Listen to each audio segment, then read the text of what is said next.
Good morning, everyone. Welcome to the EThekwini and Business Leadership Construction webinar this morning. My name is Russell Curtis, and thank you for joining us this morning. We have a solid packed hour, perhaps 90 minutes together, where we want to cover issues of importance, issues of interest, and issues of interest to the industry. Without further ado, I'd like to pass on to our Deputy City Manager, Mr. Philip Sithole, who is responsible for all economic development and planning for the city and has pioneered the economic recovery plans. Mr. Philip Sithole. Thank you, Russell, and thank you, colleagues. Good morning, everyone, and good morning to the participants. Good morning to the business community that is going to be part of this webinar. It's quite an important webinar because the city has taken a decision to work with the construction sector in reviving our economy. We all know that from the national government down to all local governments in South Africa, the message is clear that we cannot move or revive the economy if we do not prioritize the construction sector. So the construction sector is one of many sectors that are critical, but as far as the city of Durban is concerned, we have decided to have this kind of an engagement with yourselves so that we can be able to tell you how the city is intending to support small businesses up to big businesses that are in the construction sector. This also involves all and everyone who is within the value chain in the construction sector, which includes professionals that provide services to the construction sector. So there are initiatives that have been taken by EThekwini, and one of those initiatives around the approval of building plans. And as part of supporting the sector, the city has taken a decision that in the next few months, we will have to ensure that we support people who are making applications. So we are very excited that all of you are here with us today, and all of you are going to hear from Mr. Lihle Phewa, who is the head of development and planning in the city, who's going to take you through the entire value chain and how his unit is going to assist yourselves in stimulating the economy. And we also have a representative from the private sector, Bernadette Khumalo, who is going to talk to you, and I think is also going to help us to get the feedback from the private sector on how you are coping during this period. We have George Tlagwane, who is the head of catalytic projects in the city. Who is also going to talk about how they assist or they intend to assist the construction sector. We have Dr. Maharaj, who is, a pioneer when it comes to our built environment plans. So, without wasting time, Russell, let me hand it back to you so that you can continue with the program. And I hope that the program is going to achieve the intended outcomes. Thank you.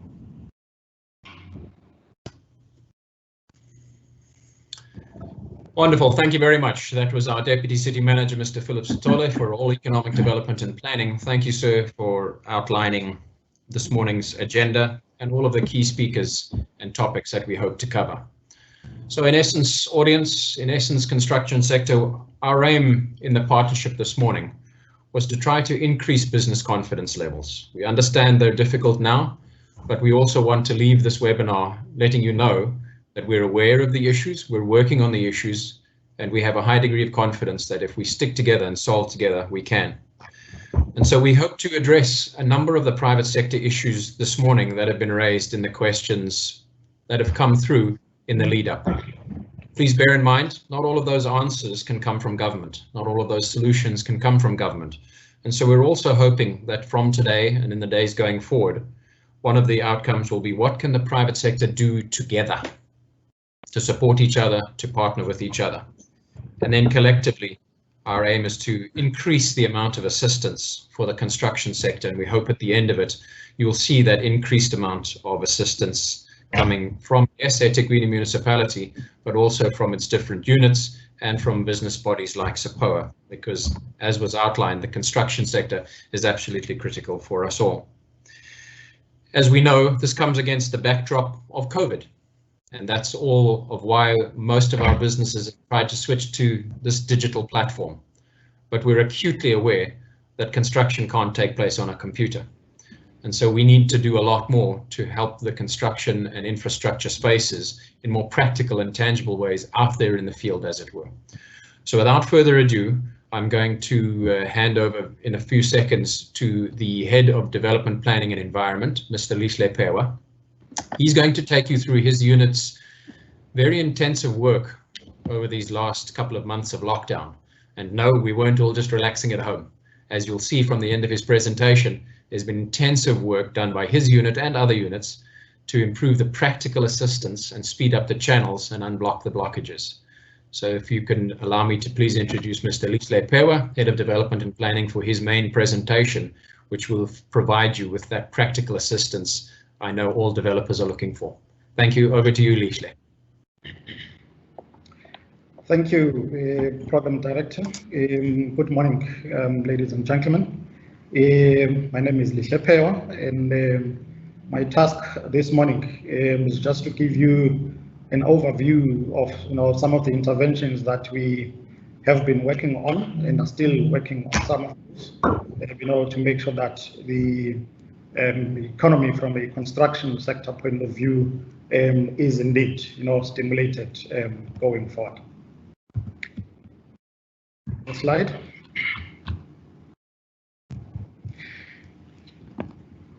And my brief talk is going to cover those areas. I will start by briefly giving you an introduction to the Economic Recovery Plan, and then I will zoom into the interventions that we are working on, which is development application fees, the improvements to our systems and processes, as well as the online submission arrangement that we have in place, after which I will then hand over to my colleagues, Nathan and George, to take you through the remainder of the interventions.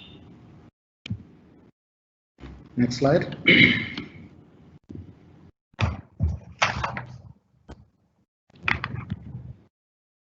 Slide, please, controller. It's not moving on my side.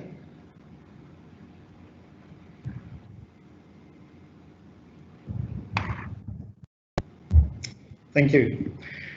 So very briefly, as you may be aware, the EThekwini's Economic Recovery Plan was launched by the Mayor in April of this year. And that Economic Recovery Plan has an implementation plan, which consists of about 10 pillars. And each pillar has a number of elements or interventions that the municipality is delivering on. And for the purposes of today's discussion, I will be talking to a pillar on accelerating infrastructure development, which has about 5 pillars, talking to application fees, talking to the submission system, talking to what is it that we should be doing to ensure that we achieve a quicker turnaround for strategic and catalytic projects, and also the economic incentives that we have in place, as well as measures that must be in place to accelerate major government projects. Next slide.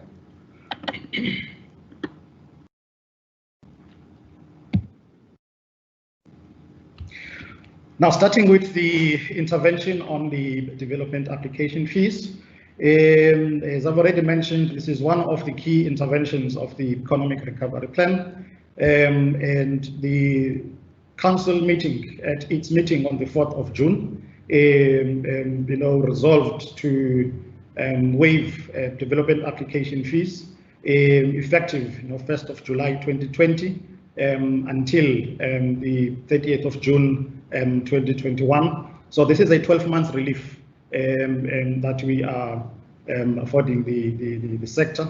And the types of applications that are affected in this arrangement are zoning and rezoning of land, subdivision and consolidation of land, special consents, relaxation of town planning scheme regulations, issuing of zoning certificates, the submission of building plans, demolition and hoarding permits, as well as outdoor advertising applications. So ordinarily, when you're coming to submit any of those applications, to our unit, there would be a tariff that will be applicable. So all those tariffs then for the next 12 months, starting from tomorrow, are hereby waived. And this is applicable to all types of developments, be it commercial or residential developments of all sizes. So from a small addition of a garage to your home, right up to a mall or a warehouse. So it's all types of developments that we are talking to. The arrangement is applicable citywide. As some of the practitioners will be aware, we are running a decentralized function. We have presence in 5 regional offices in the municipal area of jurisdiction. So if you walk into any of those offices, this will be the language that we'll be speaking from tomorrow. There's a catch though. You must make sure that if you benefited from this arrangement, submitted from tomorrow, please make sure that your project is implemented within a period of 12 months. Otherwise, that approval will lapse, and we will then recover costs in the sense that the application fee that you would have paid, on submission, will have to recover, those costs. So this is really intended in making sure that, from the time that development is approved, you then move with speed, to put that project on the ground to facilitate job creation, so that the municipality can, within a short space of time, be able to begin to tap into the rates contributions arising from those projects. Next slide, please.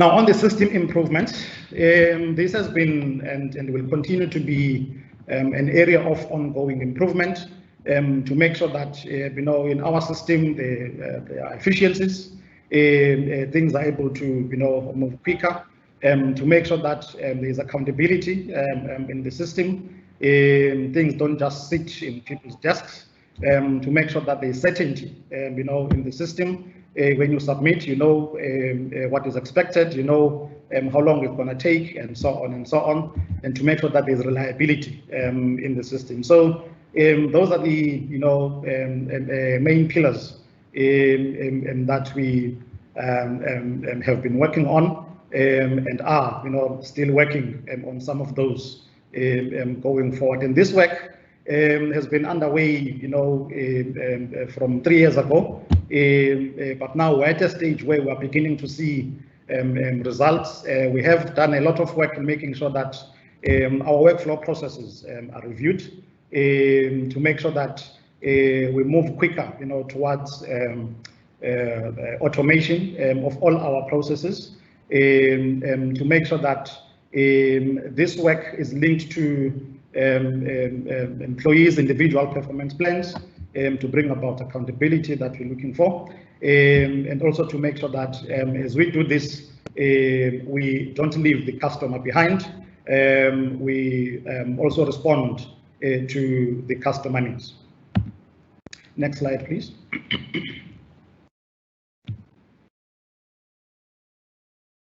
Please continue tapping, right?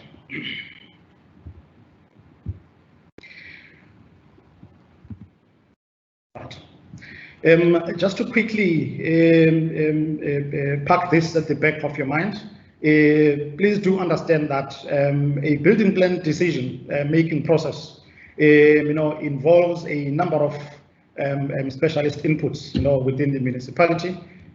My unit becomes an entry and exit point for building plan applications.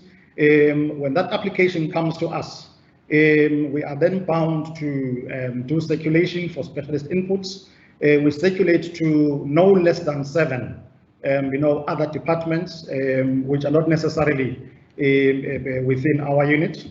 And this is just your normal application. For more complex applications, that circulation list grows to about 10 to 12 other departments. And in terms of the national building regulations, by law, we are expected to make sure that all developments that are less than 500 square meters in size, those are processed and decision made within a period of 30 days. For all applications that are greater than or larger than 500 squares, we issue a decision within a period of 60 days. So over the years, the industry has been saying to us, yes, that is your legislated timeline, but you can improve. And we have looked at those areas of improvement. Next slide. So what have we then considered in bringing about the improvement that the industry has been talking to us about? Firstly, we have made sure that our focus must be on approving an application as opposed to a refusal. So when an application comes, our mindset is about how can we make this application get it approved. Secondly, we've made sure that we then put in place departmental reminders on a weekly basis to make sure that when an application is circulated, don't just forget about it. There are reminders to make sure that within the stipulated time frame, that sector department must respond back to us, so we're able to finalize the decision. Thirdly, we've made sure that we cut out non-essential circulation to departments. It's only those departments, really, depending on the nature of the application, that must see that application, and then we will circulate that application. And then we have then introduced tracking systems to make sure that at any given point in time we're able to know where the application is throughout the cycle. We have then introduced, I've lost the presentation. We've lost connection there, don't know what happened.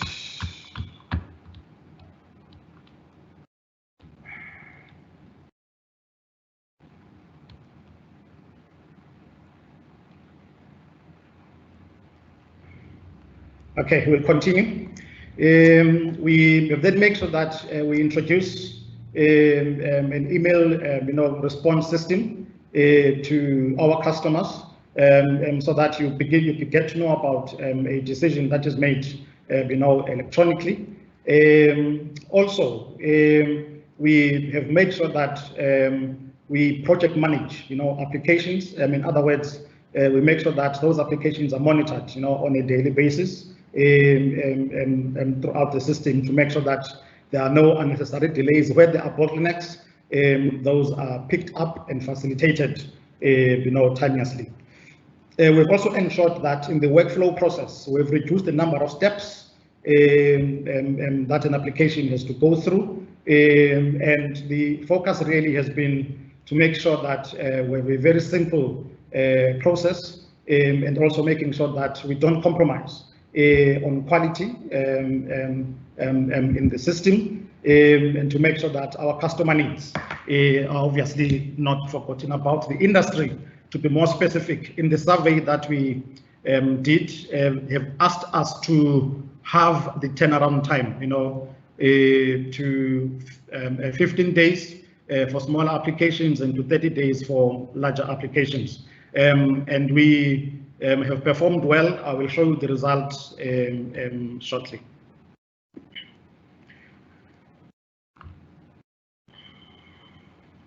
Right.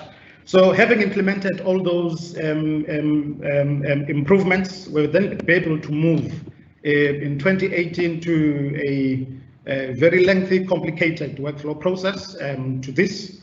We managed then in 2018 to have in place a 26-day turnaround time. And after that, next slide, please.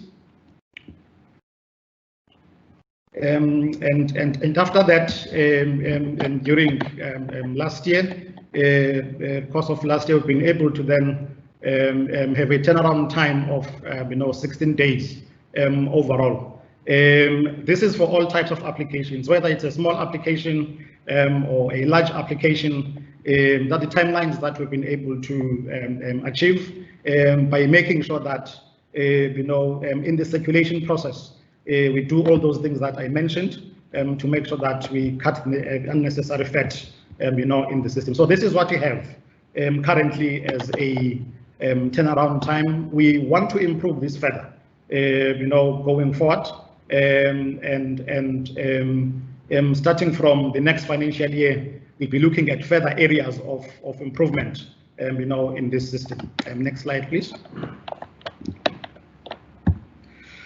So when we first piloted, the new revised or reviewed enhanced process, we first piloted this, in one region, and these are the results that we were able to achieve.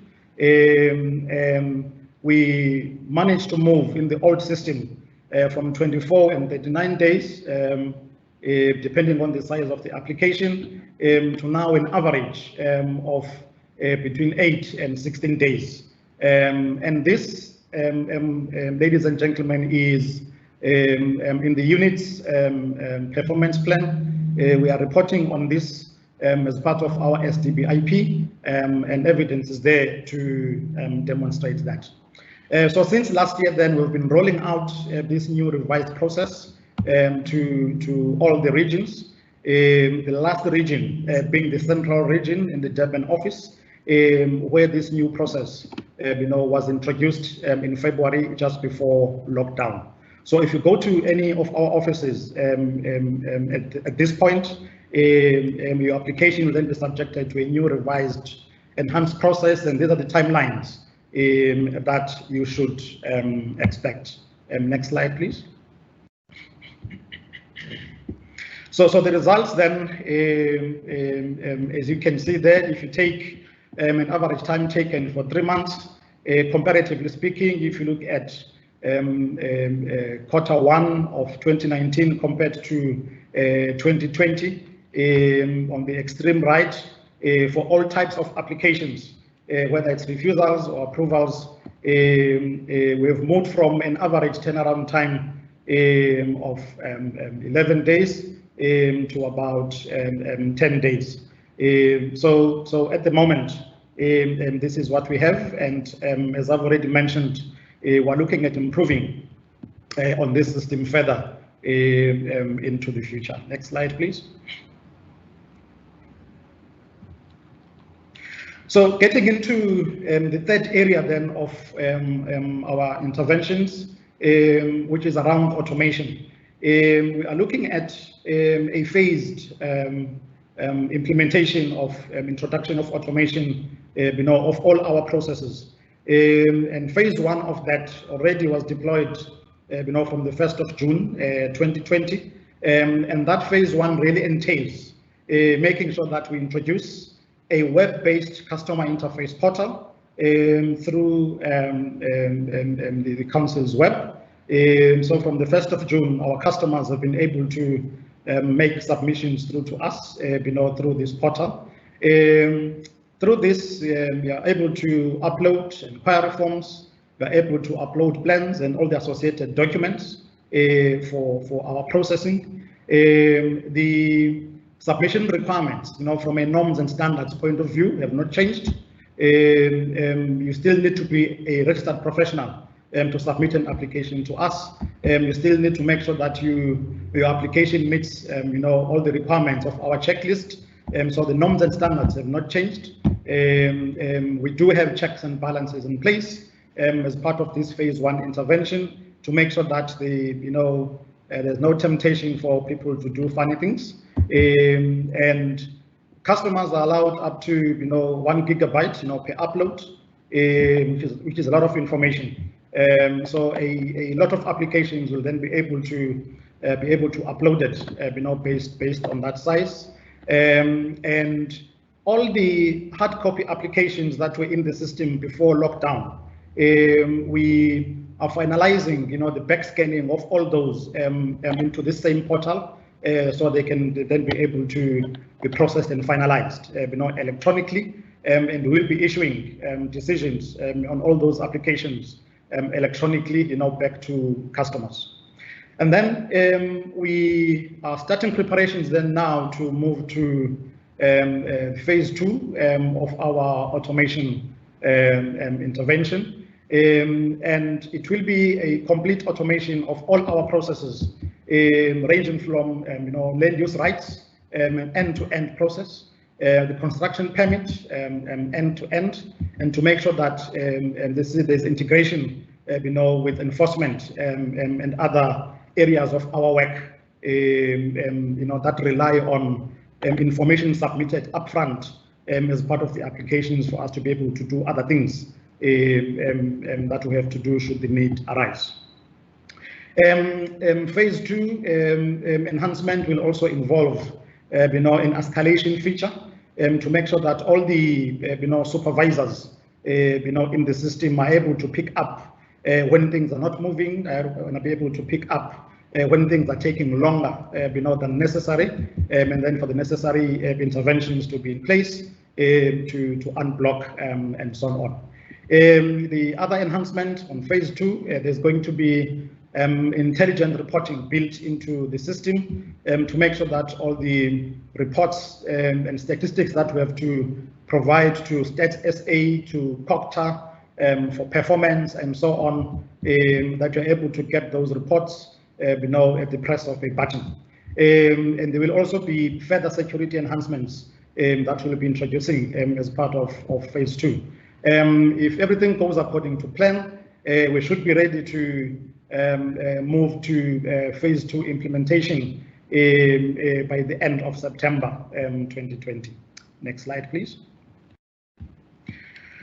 So just to give you a feel of how the phase 1 customer interface portal works, without going through each of those in detail, the applicant is able to upload information to us via the portal, and as soon as that happens, it then triggers an interaction, obviously online. You will be able to receive feedback acknowledging receipt of your application, and then on receipt we will then generate a reference number for that application. We are aware that you are not paying fees for the next 12 months, but the system is able to then be able to generate invoices so that the customer is able to make payments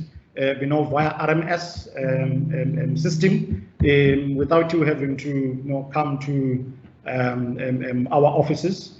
And then documents will be then downloaded for assessment. At the same time, circulation will then happen. We will then receive feedback from department circulated to, and we will then, if approved, send you a notification via email and via SMS. If we do need more information or your application is not approvable, it has to be referred, You'll also be notified electronically, in terms of the issues that you need to attend to, and the process will then, start again.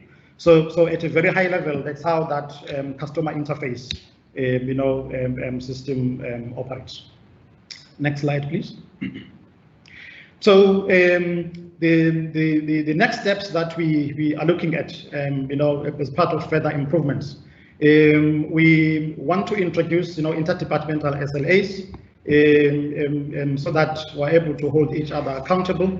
If we have circulated an application to Department X, we expect that it should be, processed and a comment sent back to us within a specific number of days, and what will be the roles and responsibilities, between us as the hub and spokes, vis-a-vis sector departments. So those SLAs are going to cover those types of issues, to make sure that there's accountability, in the system. We also want to, elevate the development approval as a KPA that is compulsory for all relevant unit heads, as part of the organization's, performance system. At the moment, as the entry and exit point, I'm the only one who is, assessed in terms of performance, and yet I rely heavily on other players to make sure that I'm able to perform. So not to make sure that there is accountability across the board. So it is then proposed going forward that in the performance management system, this then becomes a compulsory KPA for all the unit heads. And thirdly, we are beginning to enhance our institutional capacity. We are just finalizing now our institutional review process, to make sure that as part of that, going forward, we're able to provide a dedicated, capacity, so that we are able to, at any given point in time, to provide a top slice service for category projects, a top slice service for all strategic projects that come into the city. And also, we do want to make sure that prior to a building plan coming to us, also the land use rights process, is facilitated to be more quicker. We are in the middle of the review of our planning and land use management bylaw at the moment, to look at areas where we can, improve since its implementation in 2016-17, and that bylaw process review should be completed by October, November of 2020. We are also actively, influencing appropriate legislative changes. As we speak, at a national level, we are participating in a number of forums on this SPLUMA side, which is the Spatial Planning and Land Use Management Act. There's a whole range of amendments that have already been proposed, which those different working groups are working on, and that process should be able to hit, Parliament as soon as things come back to normality. And also on the national building regulation side, the national regulator, we are working with them to propose specific changes and to influence those changes in the NBRs, so that we're able to bring about the efficiencies that we are looking for. At this point, then, let me hand over to my colleague, Nuthan, to take us through the economic development incentives. Thank you, Program Director. Thank you, Lihle, and ladies and gentlemen, for this opportunity to present to you, in a nutshell, the background and provisions of the Economic Development Incentive Policy. So the Economic Development Incentive Policy aligns to the city's IDP and the Inclusive Growth Strategy. This policy was launched in 2016, and we are on its 5th iteration, offering a much bolder incentive post our intense engagement over the past 5 years with our stakeholders or partners in the private sector. And this policy, in this iteration, attempts to be more responsive to the private sector needs, and hence a broader offer. This policy is an extension of the clause 14 in the rates policy, and hence it's a financial incentive, the only financial incentive that the city is offering together with the basket of incentives that you've just listened to, and the softer incentives that the city offers. So this incentive is in the form of a property rate rebate. It's unique to the city. No applicant is eligible to apply, even if they are in receipt of incentives from any other sphere of government. The policy has noted much success in the last 5 years. We've attracted more than 30 billion rand worth of investment to the city, and we forego as a city approximately, we've attracted 10 billion rand, and we forego more than 30 million rand in discounted rebates on properties. So this is what the policy offers as the only financial incentive in the city. Next slide.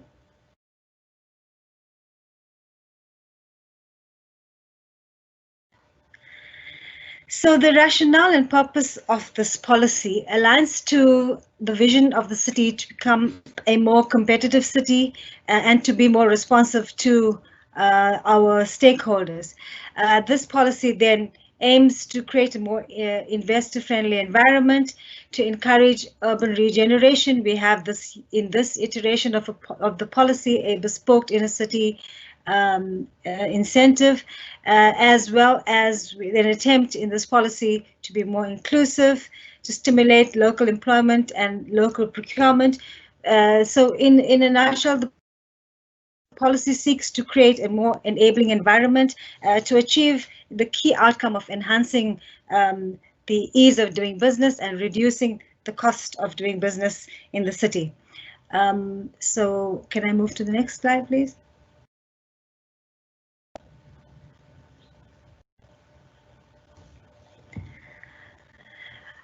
The special qualifying criteria that the applicant would need to comply with could sit in any one of the enlisted 4 criteria, namely investment value, jobs category, special targeting, and the targeted sector incentive.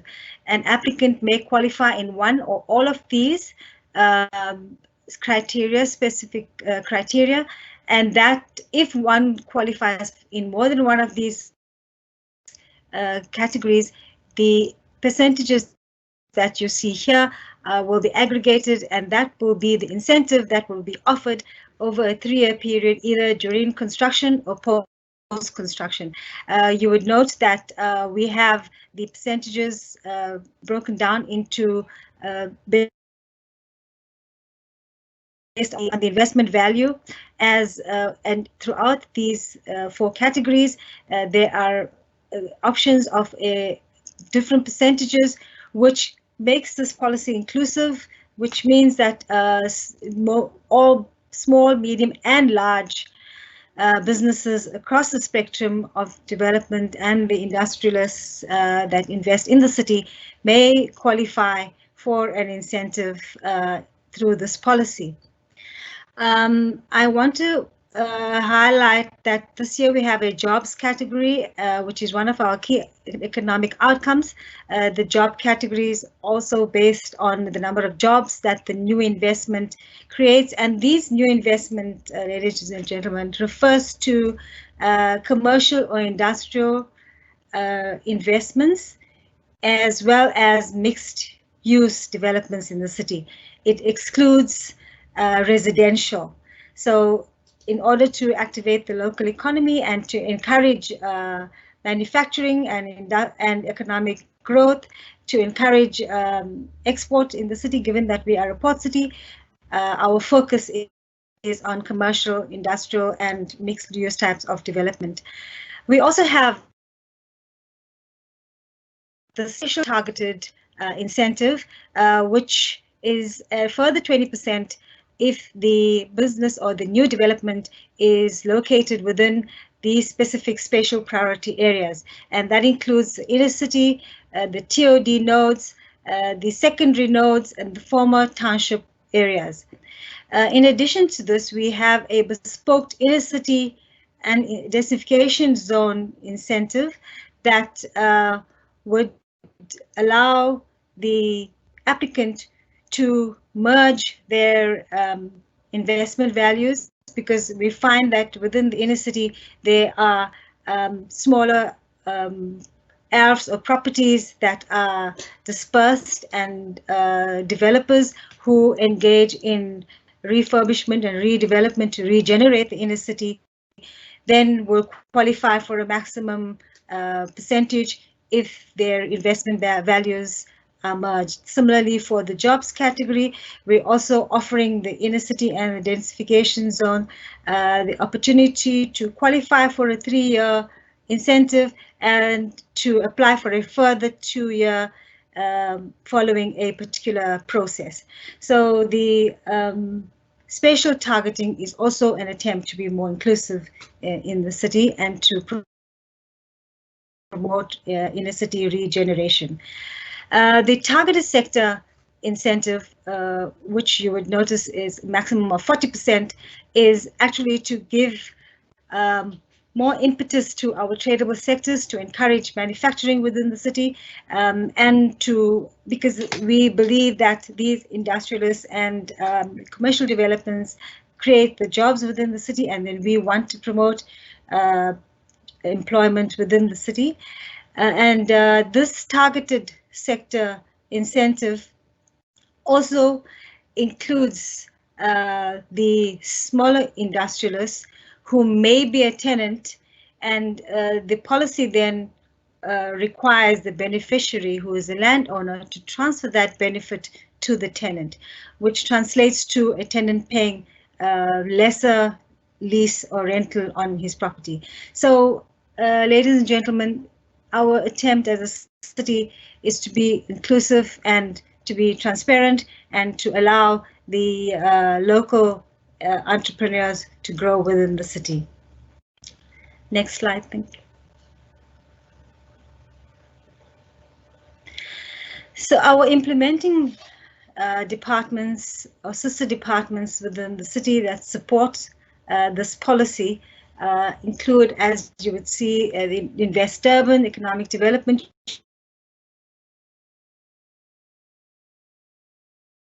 Unit, the Real Estate Unit, Development Planning, Environment and Management. Due to this, the property rates rebate linked to property development, any new property development, the applicant will have to be in compliance with all of the related legislation. That is the NBR, National Building Regulations, the Spatial Planning and Land Use Management Act, the Property Rates Act, the Municipal Finance Management Act. So the applicant will need to be in compliance with the related legislation in the built environment, and upon our assessment thereof, we would then proceed to have the application approved by council. Once the application is approved by council, the applicant, the city and the beneficiary, the successful applicant, will enter into an MOA for the period and the percentage of incentive that the applicant may have qualified for. Next slide.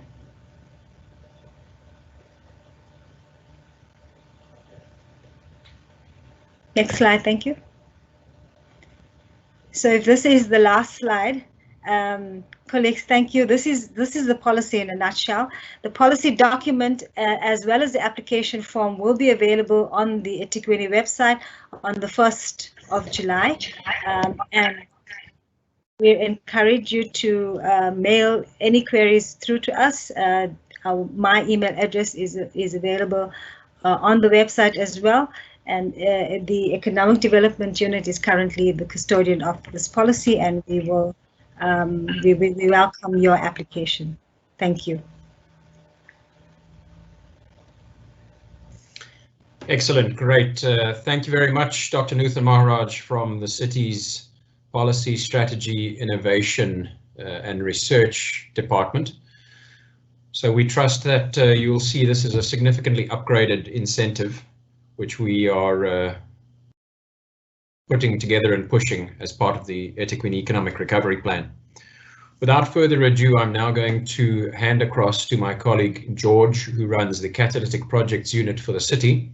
And George will cover some of the items from his unit's perspective in terms of how they're helping, how they're facilitating, and also because their projects are extremely large, greater than 500 million at a minimum, it will also start to hint at some of the additional opportunities which are coming into the pipeline for a number of players in the sector.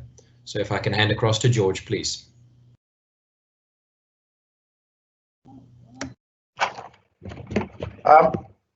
Russell, thank you very much. Good morning, everyone. And I must commend the Economic Development, cluster for having organized a session of this nature, specifically with, the construction, sector and, those associated, with it. It obviously is, exciting times. As you've pointed out, Russell, we are doing this session, after the commencement of, the COVID-19, lockdown, clearly confirming 2020 as, a very uncommon year, which, calls for, things, to be done, differently, and certainly, with, great prospects. And, we obviously need to embrace the environmental realities, that are facing us. And it is for this reason that internally, when the city reflected on the implication of COVID-19, considering that things came to almost 100% halt, with certain essential services allowed to continue. That obviously has had a major impact on some of our operations, some of the work that we do. And catalytic projects, were definitely not isolated, from this, impact. This kind of projects, by their nature, and especially involving so many stakeholders, both, within the public sector, but also, within the private sector. And it called for, a review and realignment and so to speak, reprioritization as well. Some of the members that have been following communication by our political principals, in particular the mayor, who not so long ago, I think about a month ago, announced the Economic Recovery Plan. One of the actions under the plan, related to accelerating the implementation of, catalytic, project. Now, in support of, that objective outlined by the mayor, we then had to, look at, our 34, catalytic projects that we have on our list, confirmed list of, projects that, we obviously have to, those that are either at implementation stage and others that are at, planning stage that we need to facilitate, support, and ensure that, they get implemented. We then needed to obviously review that list and just reconfirm our position in relation to, how we're going to, take them forward. And, we did it in a very simple way, wherein we categorized them into 3 categories, high impact projects, medium impact and low impact. Now, the impact was decided upon or classified in accordance with what is the likelihood of, the impact of, this project on the socio-economic, recovery.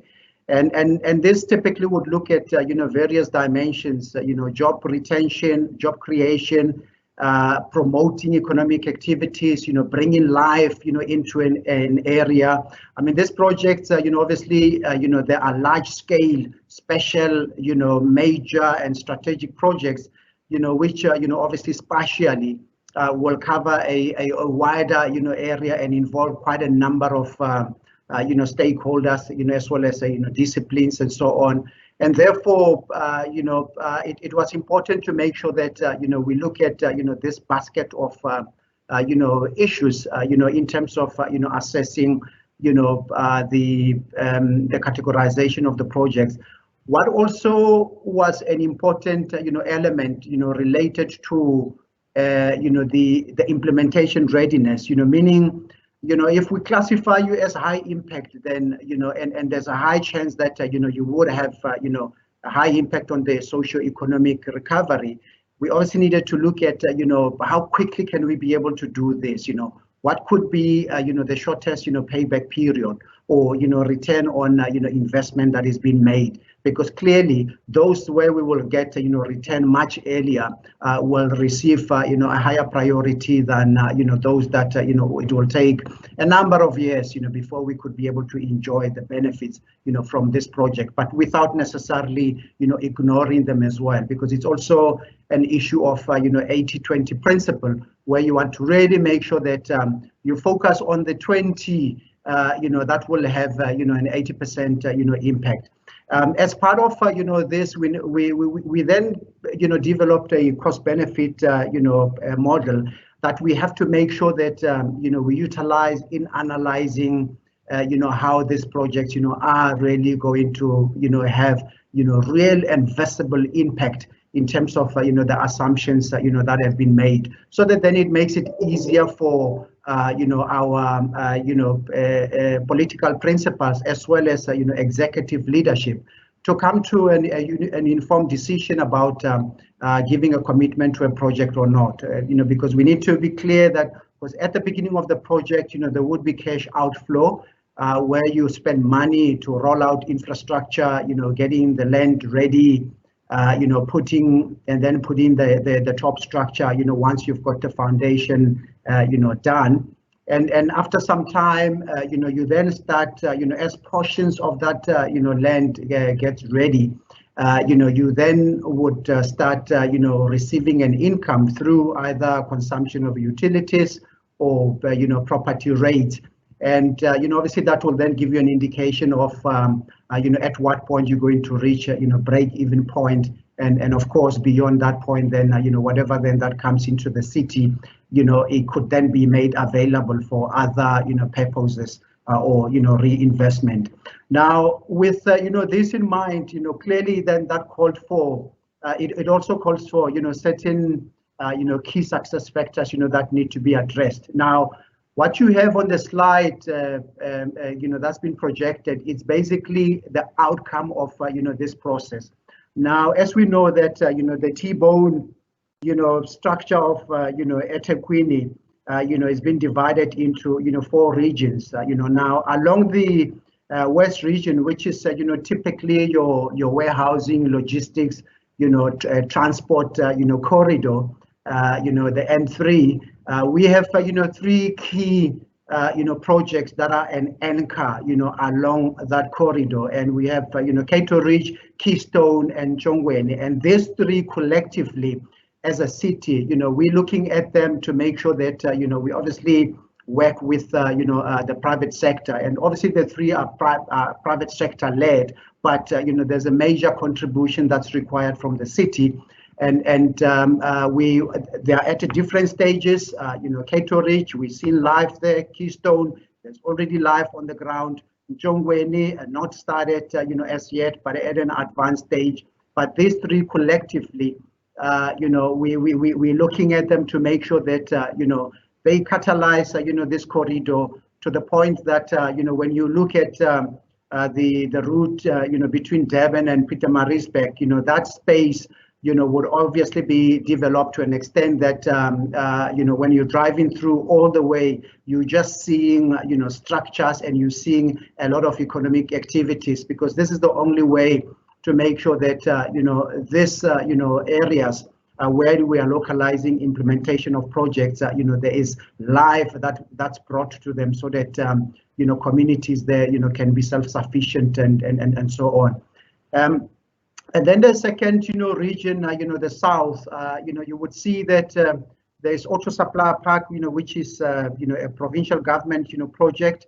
It's still at, planning stage, but, with, wonderful, prospects. I was talking to Durban Trade Port, yesterday, reflecting on where we are in terms of this project, and, what else still need to be done to obviously complete the planning, and that we are able to then jump into getting the site ready for development. So very great prospects ahead of us for the south. I've highlighted it in red, Russell, simply because the south is one area of all the regions where there is limited development so to speak, and already from our side in terms of making sure that the objectives of the spatial development framework, the SDF, are realized. We need to, as catalytic projects, come up with creative ways in which we can be able to bring more development into the south, so that it can be as successful as some of the other regions. I mean, the north at the moment is obviously thriving. You will see from the list there's a number of projects in the north, and one would like to see a lot more than just the auto supply park on the south, because it's a very important route for KZN, for Durban as well. And then within the inner city, a number of projects that combination again of at an implementation stage as well as planning. Point precinct, we have spoken over and over about this one, so that's going to continue. It's not going to change. And then of course Durban Marina, very important to support the dry port region on the west side, and also address the safety and security issues, as well as the social challenges associated with what we see along Margaret Mkandi Avenue. And then Centrum and Moses Mabhida node, there are definitely opportunity areas for development, and we still, because this is prime land, and it's important that we don't put this on hold or neglect or take the foot off the pedal. If anything, we need to look at radical ways in which we can be able to accelerate movement in this area, because some of the projects have been in the pipeline within the planning horizon for quite some time, and we need to get that out of the way. And then finally, along the north, obviously, a key one is the M4, corridor, where there's a number of, projects, that are, already at implementation stage, including those that, we are potential for, redevelopment, starting with, Virginia Airport, and then going up, to obviously, Sebaya, Umhlanga, village, as well as, the other side of Umhlanga. And then, of course, Konubia is a very important node, to continue with, implementation of, that, project, which is already 30%, developed, and with visible results in terms of the impact, in terms of, revenue into the city. And Midway Crossing, along the Dumisani Makhaya, node between Pinetown, as well as Bridge City. It's a mall which is under construction at the moment, integrated with the Go Durban system that the city is driving. And Brickworks, where recently we've concluded a contract with the private developer.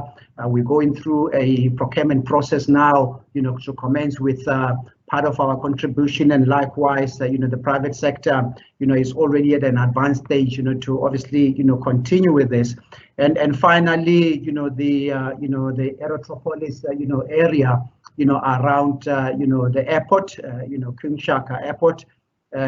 Which is a zone that's managed by Durban Trade Port. It's really thriving, and it needs to be supported, and we need to continue in making sure that we take decisions that would ensure this carry on. Now, this is a list of about 15 projects that as a city are being prioritized in terms of our capital investment plan, obviously informed and driven by financial constraints.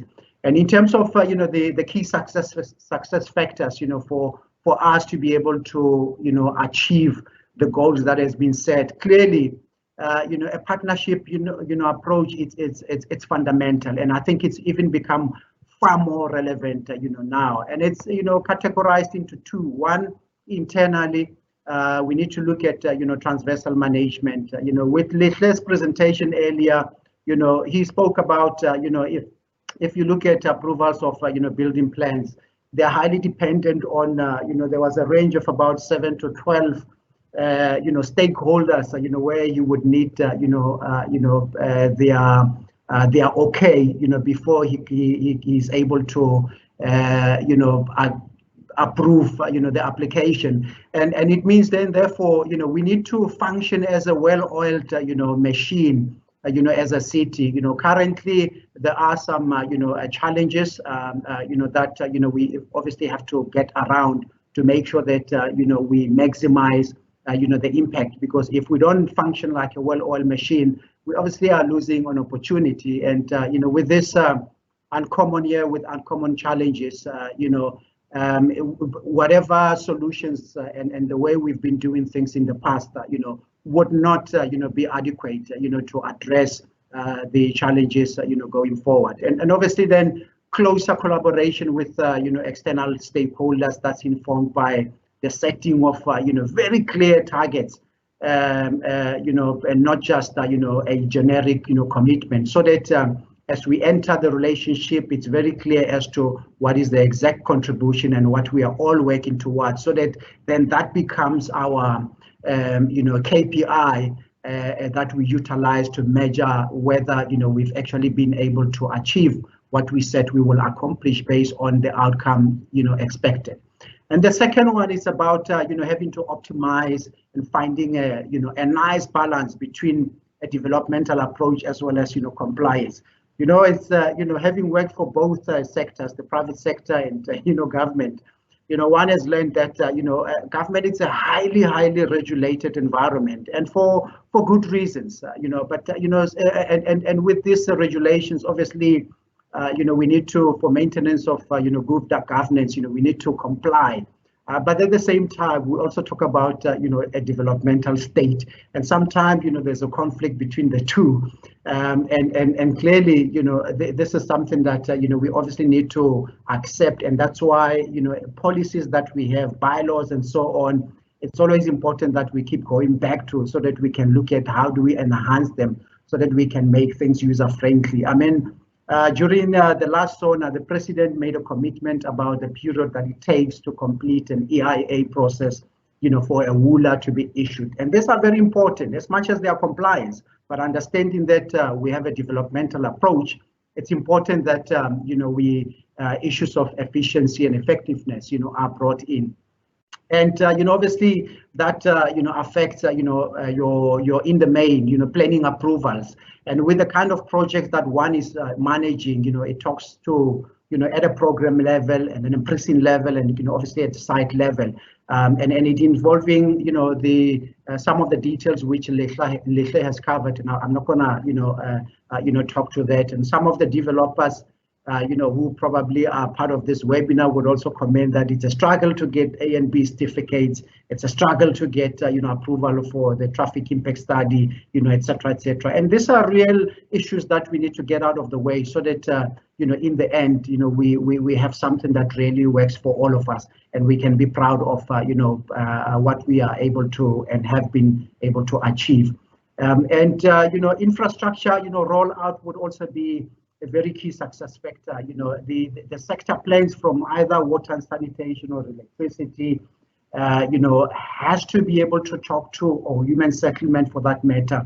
It's going to be aligned to, the project pipelining of, catalytic project. When we talk of this list that, is on our, screens, the infrastructure that has to support this, the line functions have to make sure that their plans, obviously are supportive of what we are communicating and saying that this is the commitment that we are giving.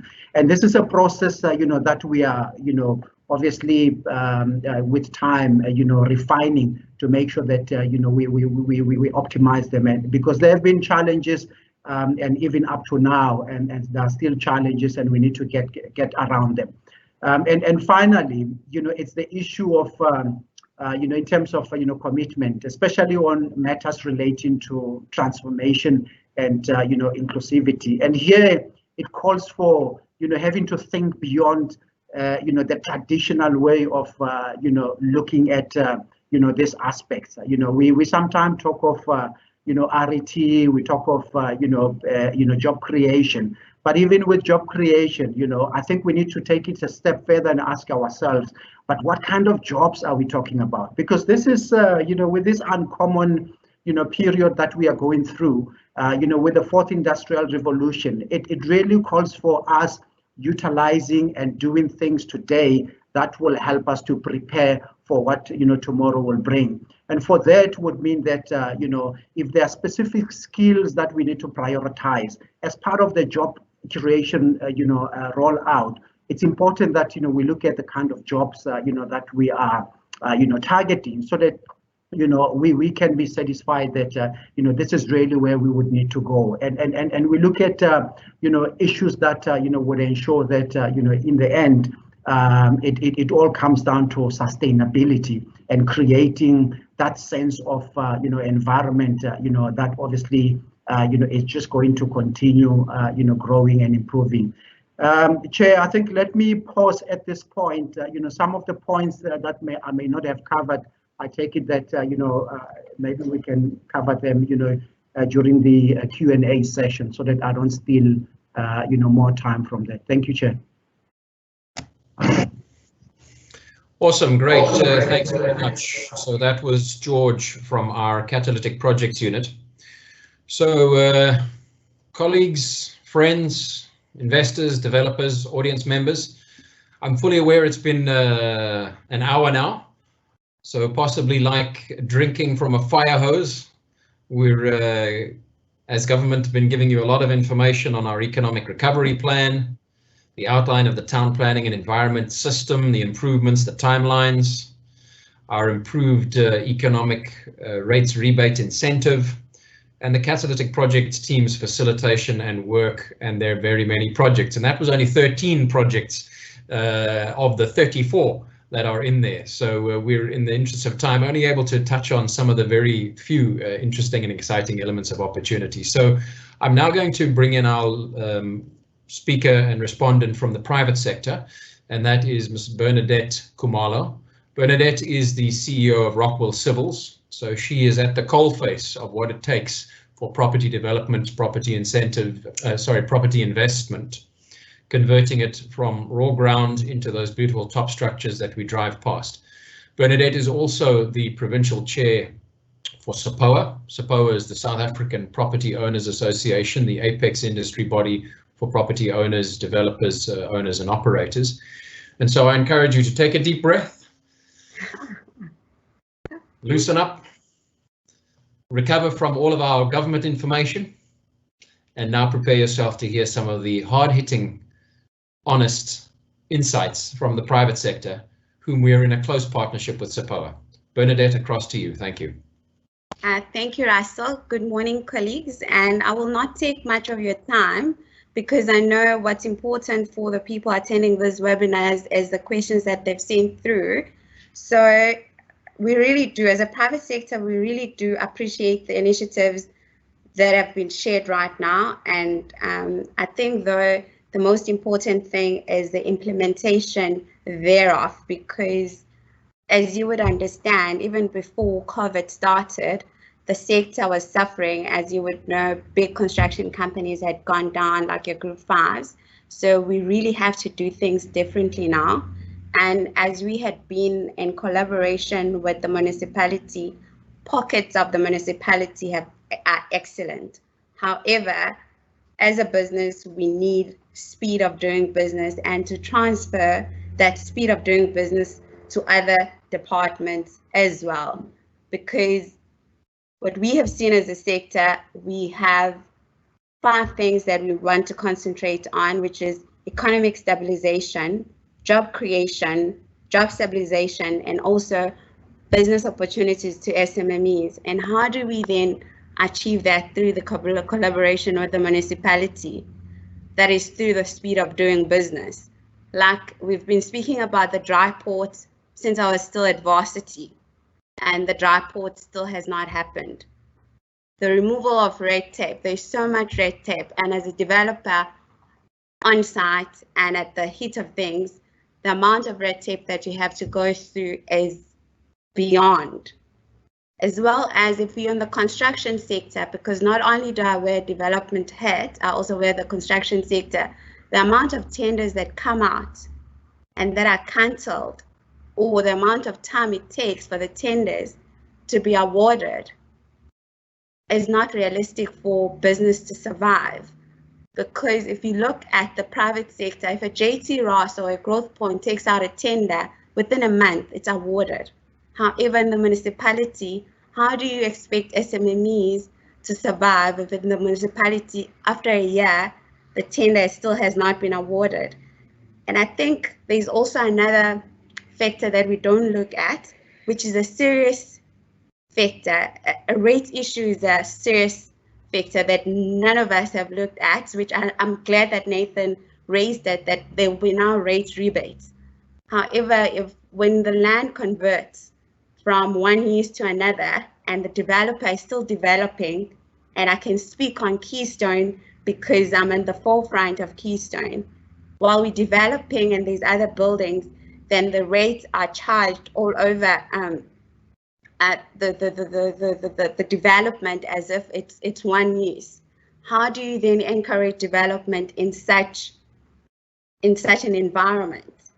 And I used to work as a banker as well, and then when you present development in KZN, if you're a developer, why would you develop in KZN rather than in Joburg? Because we're known as the most expensive area to develop in than in other areas. So those are all the issues that we need to look at, sit down together and say, how do we solve these together and collaborate on working together in solving them. And for me, I've been saying this for the longest time to say, if I've got clients that are high value clients and high developers and that give me the most revenue, I'd have key account personnel that look after those clients for me, so that whatever they need, I'm able to, at touch points, I'm able to speak to them and solve their issues like a banker or a corporate banker would do. I think we need to start thinking like a corporate and also think like Germany, where we think of our SMMEs, and yeah, I'll just end there. So that's just my spill. A little bit. Excellent, great. Thank you very much, Bernadette, and we will come back to you because now, ladies and gents, we're moving into some of the questions and answers. And so in the build up to this webinar, all of our audience members and even some who couldn't join us today, and perhaps on that topic, if you will allow me to pass an apology on behalf of technology. As you know, we are all learning exciting and new things under this COVID, and one of it is video conferencing. So apologies to those who've battled to connect this morning. I know there were some challenges. It's a difficult thing. But we will come back now to the various panel members who've spoken, because your questions have been heard. We had probably no less than 150 questions and topics sent through. Need to concede in the time that we have left, we're not going to get to all of the questions and all of the topics. We only have 15 minutes left on this, but we did rank the issues in terms of what were the highest priority issues. So in theme areas, and I'll run through them very quickly, and then some of the audience and some of our panel members will touch on it.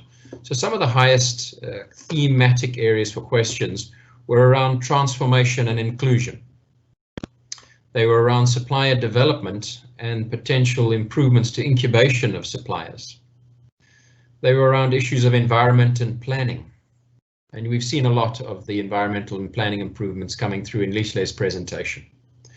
They were also around pipeline. What are the project pipelines and some of the opportunities? And so we've heard from George just a touch of the 13 of the 34 catalytic projects on the go. Some questions around land availability. How do we get more land? Where is the land? And we'll touch on that. SMME access, and then eThekwini Transport Authority.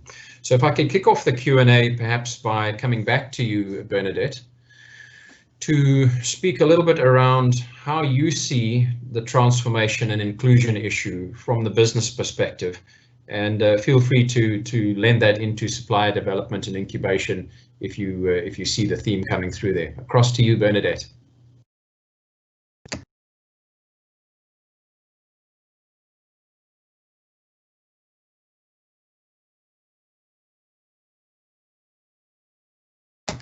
Sorry, we both need Bernadette's microphone unmuted.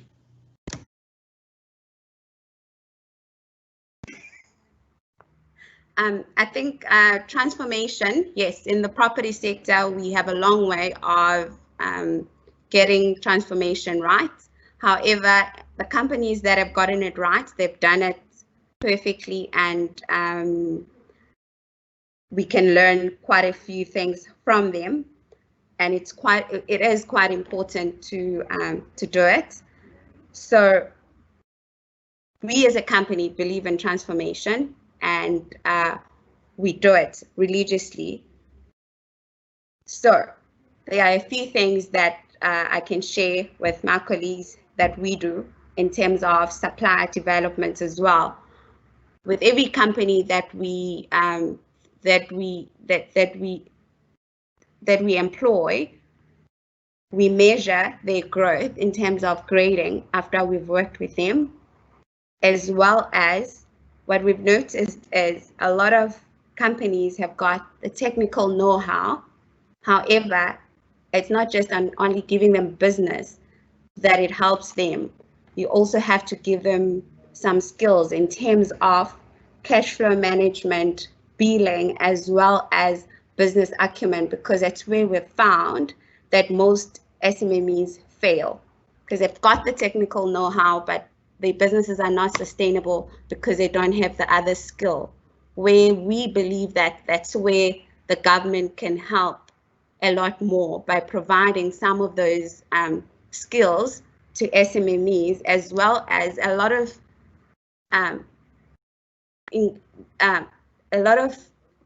Black people and women do not know all the opportunities that are available in the property sector. So that could help, that in the curriculum in schools, if that could be taught, or people could be exposed to all the opportunities.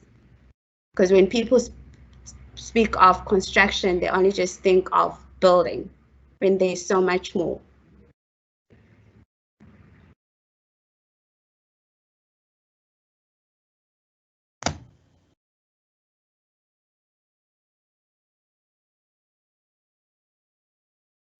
Okay, thank you very much, Bernadette. Appreciate that. In the interest of time, I'm going to jump to a completely different topic now, and that is around land availability. It's a complex topic. None of us can answer it completely, but I'll bring in the likes of Lihle from planning, Dr. Maharaj from industrial land strategy. George, you're welcome to make a comment around land availability. But I think it's important for our audience members to realize that EThekwini Municipality is in fact, by land use, by land mapping, 2/3 rural. So we can't say that we don't have any green sites. The onus is on those that want to invest and develop to go and do their homework, find out who owns it. How can we get access? Does it fit within the town planning schemes or not? Does it have bulk infrastructure close by or not? And so to bring in some of those issues around land availability and how we go around identifying land and what should we do, what shouldn't we do, I'm going to start with a few comments from Lihle and then jump across to Nuthan. Thank you.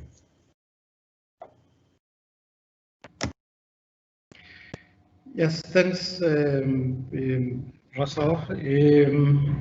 I'd like to make two comments in that front. Firstly, for me as a regulator, one of the key observations when you talk about land availability is that we often see a fair amount of misalignment between, the public sector and the private sector in terms of, priorities, where development should go. So one area in that, would need to work around in partnership is to make sure that there is a meeting of minds, so that whatever we identify as areas that must be unlocked for development from a spatial planning point of view become the same areas that the private sector will be also targeting, to unlock and develop. So that's the first comment. The second comment is around finding creative ways of making infrastructure available. Again, it goes back to the whole question of partnership. There is land, a lot of land out there, but a lot of it is not serviced from a bulks perspective. So so moving from the premise that say there's a common understanding in terms of where priorities are, how do we creatively partner to make sure that land is unlocked so that it becomes available for development. There's not a lot of money available in the public sector, so it's about then looking at creative partnerships to make sure that land is available for development. Thank you, Russell. Awesome, thanks very much, Lihle. I'm fully conscious we're running short on time, so just a couple of comments, please, from Nuthan around our industrial land research, industrial land strategy. Thank you, Russell. Yes, so the Policy Strategy and Information Department had engaged in some grassroots research in 2017-18 around land availability. We have a database that is available, but of course this information is now outdated. We're in the process of updating that information and making geospatial information available to investors and to the public, and this will then be placed on our Edge portal. However, you would agree that this information is constantly changing, and the difficulty is to have this updated information available on a daily or even a monthly basis. So as the Economic Development Unit, we are making all attempts to have updated information available, and we will then post that on our portal. We're mining data across the city and from other sources so that we can make this geospatial information available to investors. Thank you. Great, thanks very much, Nuthan. So just to point out to our audience members again, that Edge portal, EDGE, Edge portal, that's where a lot of information is being posted, both for this sector and many, many others. For really our last question, I'm going to hand across to George from Catalytic Projects in a moment. George, just to speak around your unit's facilitation with the other regulatory line departments. So there were a number of questions around transport, around ETA, around roads, around traffic impact assessments, etc. And so if you could just give us a couple of comments in terms of your unit's engagement with our eThekwini Transport Authority, where you're going with them, what you're hearing them say and what we can hear them do. But before I hand across to George, I just want to point out, under this transformation, inclusion, supply, development, our audience members must also remember there are other bodies out there that can help, such as SEDA, the Small Enterprise Development Agency. So SEDA is in partnership with the eThekwini Business Support Unit in a construction incubator. So look out for SEDA's construction incubator and the business support unit.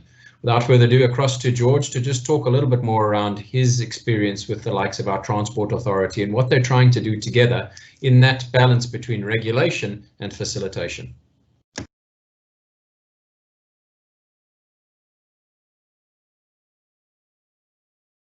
Right.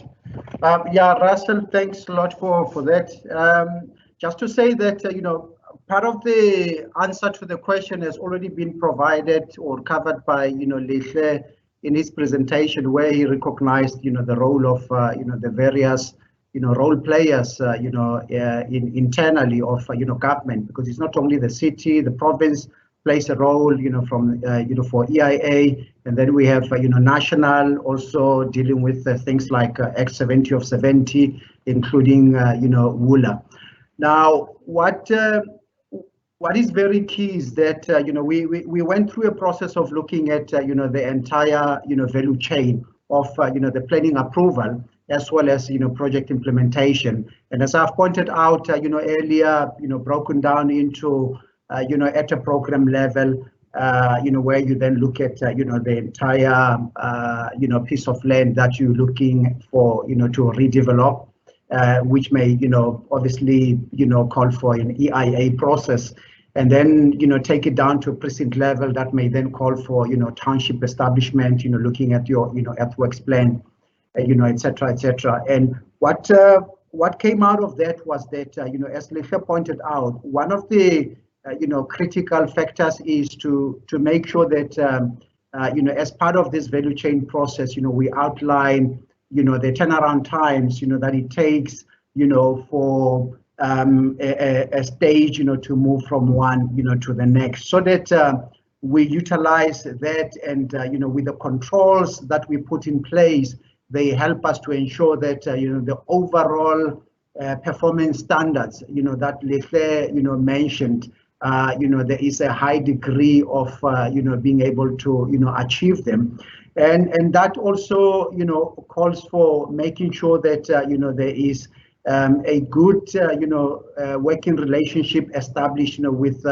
some of the line functions that are very critical as part of this process. I mean, ETA are very crucial when it comes to traffic impact studies, and this has been pointed out previously and even currently as one of things that are standing in the way, or getting approvals taking longer to be addressed.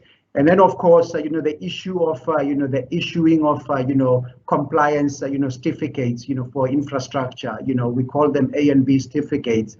This also required us making sure that in terms of relationship with electricity, with water and sanitation, it is of such a nature that they recognize the contribution that they make, as well as the impact that they have in terms of how quickly we are able to turn things around. I liked what Bernadette said in terms of the issue about the speed of doing business, because really that's what it comes down to. The longer it takes us to complete procurement processes, it's a delay for someone to obviously get the opportunity and derive benefits from that opportunity.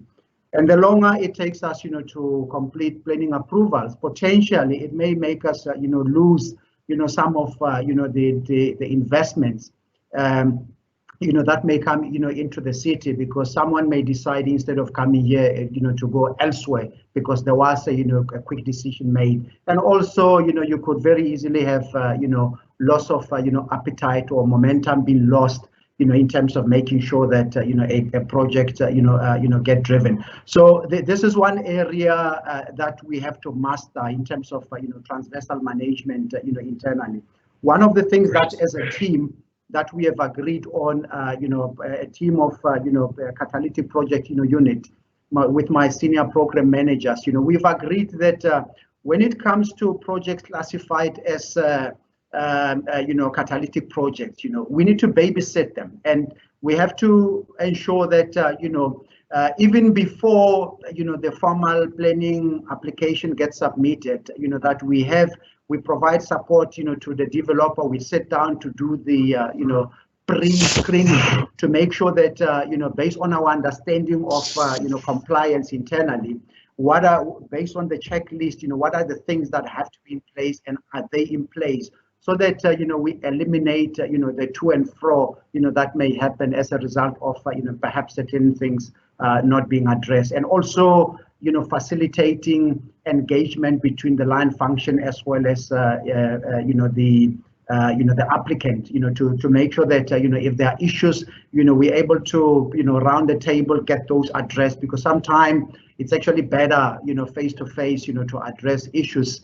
Well, now it is going to be, it's, online, part of, so instead of, sending something through formally, just to, obviously, remove, the red tape, that could be there. Let me end there, Russell, in terms of my response. Thanks. Thanks very much, George. And ladies and gentlemen in the audience, I'm conscious that we've hit 10:30 already. That was our deadline. And so for those that do need to go, I do want to say we have a couple of more gems to put out. So if you can stick with us a bit longer, please do so. It'll be well worth your interest in time to stick with us for a few minutes.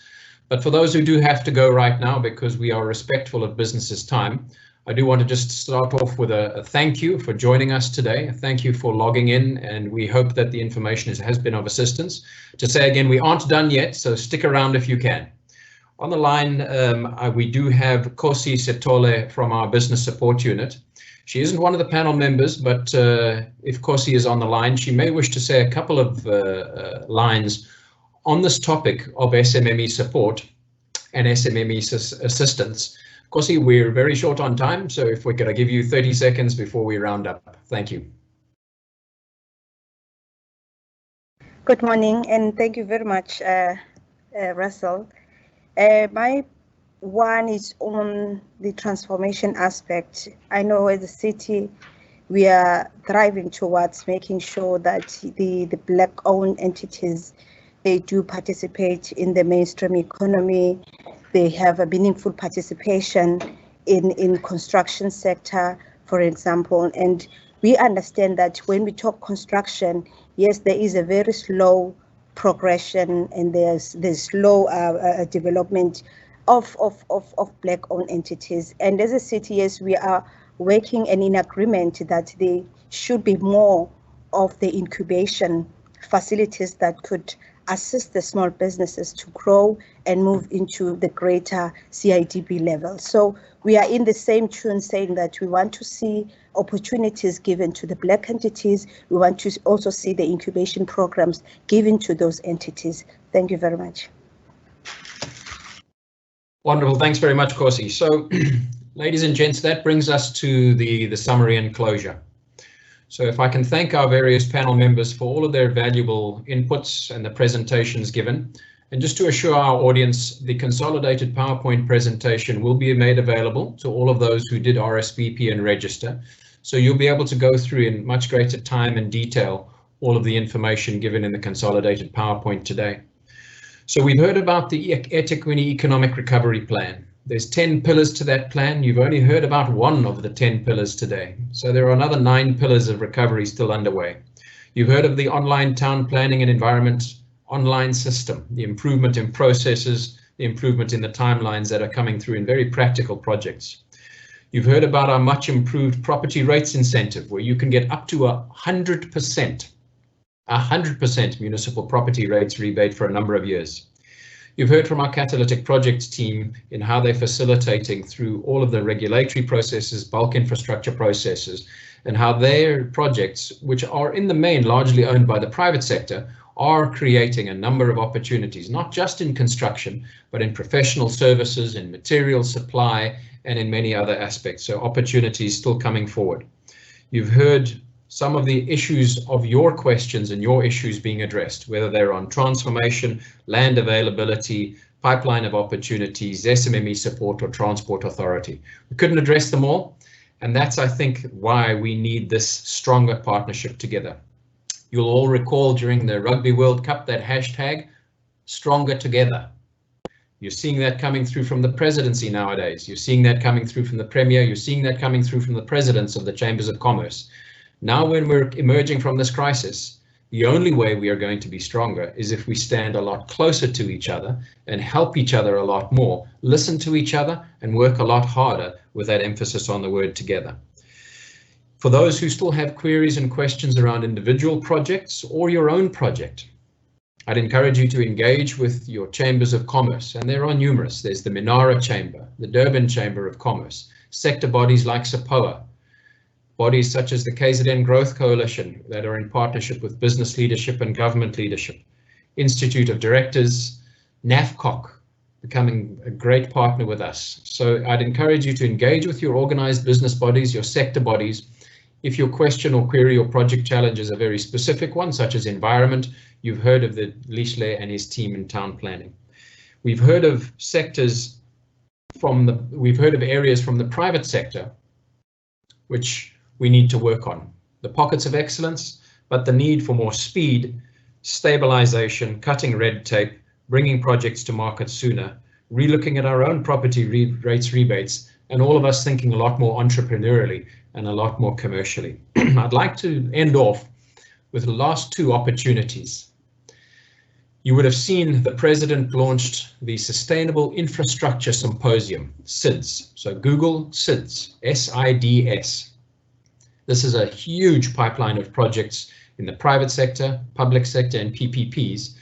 Billions of rands of opportunity, just short of 200 projects launched through that SIDS platform, where financiers and partners looking to bring a lot more construction development opportunities to the market. So don't just look to eThekwini, look nationally, and SIDS is one of the platforms.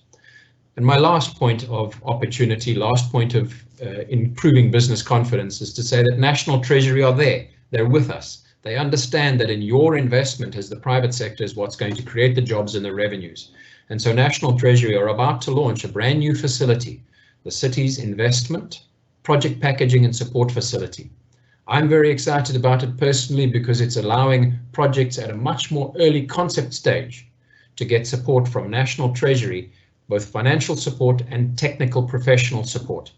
Those are pure private sector projects, those are potential PPPs, and then the usual good public sector projects such as our wastewater treatment works. So keep an eye out for SIDS, keep an eye out for the city's investment project packaging facility, and reach out to your neighbors and partners. And on that note, I want to thank the PSIR team and their EDGE platform for putting this construction webinar together. I hope, ladies and gentlemen, that you will have seen we've tried to address many issues, what we can do together, what we as eThekwini are doing to improve ourselves and improve what we do. And we look forward to that increased business confidence as we emerge from COVID together. So on behalf of all of my panel members, on behalf of the city leadership and on behalf of the business leadership that did join us today, I thank you very much and I wish you all the very best as we work stronger together. Thank you and goodbye. Thank you, Russell. Thank you. Bye.